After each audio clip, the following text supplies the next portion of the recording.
সারের প্রথম অবস্থায় বাস্তবায়ন করবে।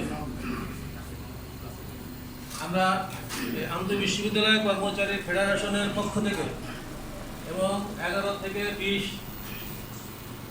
দাবি আদায় ঐক্য পরিষদের পক্ষ থেকে সরকারের প্রতি আমরা আহ্বান জানাবো যে আমাদের এই কর্মচারীদের 50% নয় 6 সদস্য পরিবারের ভরণ পোষণের কথা চিন্তা করে আমাদেরকে ইনশাল্লাহ এই শতভাগ মূল বেতন দিয়ে এই পে স্কেল বাস্তবায়ন করবেন।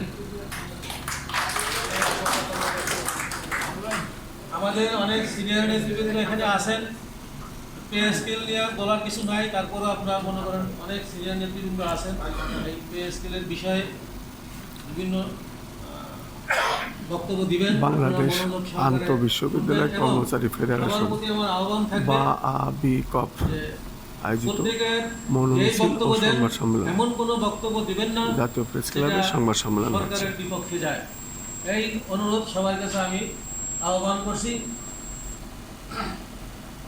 আমাদের আর প্রোগ্রাম শেষে আমাদের মনোমিছিল হবে, দয়া করে আপনারা সবাই থেকে মিছিলে অংশগ্রহণ করবেন, এই আশাবাদ ব্যক্ত করে আমি আমার বক্তব্য